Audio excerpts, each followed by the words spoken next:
warahmatullahi wabarakatuh. Perkenalkan, nama saya Adila Opir, saya dari kelas SI 1C. Di sini saya akan menjelaskan pengertian dari fungsi dan jenis-jenis RAM. Tapi sebelum kita masuk dengan fungsi dengan jenisnya, kita harus terlebih dahulu mengetahui apa itu RAM. Oke teman-teman, kita masuk di pengertian RAM. RAM atau Random Access Memory merupakan hardware yang terdapat di dalam perangkat gadget seperti laptop, komputer, dan smartphone. Nah, RAM ini juga dia berfungsi sebagai penyimpangan data sementara dan bekerja secara hidup atau beroperasi. Oke, sekarang kita masuk di fungsi RAM. Fungsi utama RAM sendiri adalah menyimpan sebagai file system atau aplikasi yang sedang dipakai oleh sistem ponsel untuk sementara waktu. Karena disimpan di sana, ponsel otomatis akan membaca, menjalankan, atau meluncurkan suatu aplikasi dengan cepat. Oke teman-teman, dari hasil yang saya sudah sampaikan tentang pengertian RAM dengan fungsinya, inilah jenis-jenis RAM sebagai berikut. Yang pertama, DRAM, Dinamika Random Access Memory.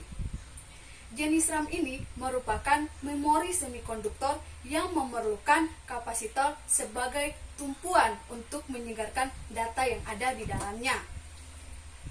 Nah, RAM ini juga dia menggunakan satu transistor dan kapasitor per bit dalam strukturnya. Yang kedua, DRAM, Synchronous Dynamical Random Access Memory. DRAM ini juga merupakan jenis RAM yang memiliki 168 pin saluran transfer data, memiliki kecepatan sampai 100 hingga 133 MHz.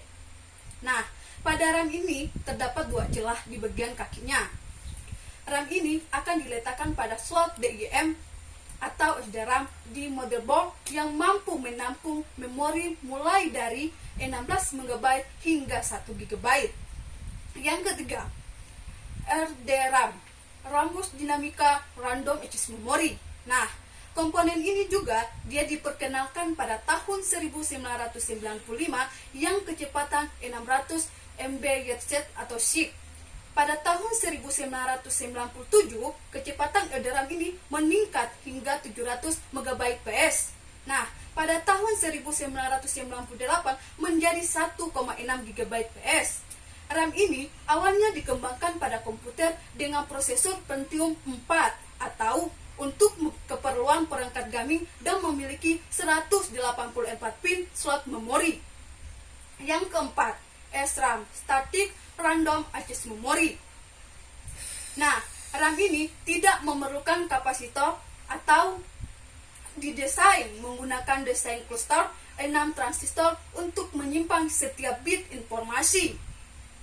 Nah, SRAM ini juga dia memiliki kecepatan yang mampu mengimbangi kecepatan prosesor 500 MHz atau lebih.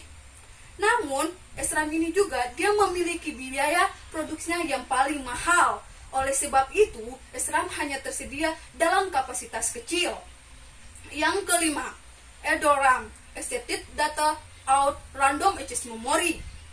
Nah, EDORAM ini dia juga memiliki slot memori untuk EDORAM ialah 72 pin. Bentuk komponen ini lebih panjang daripada RRAM SIMM.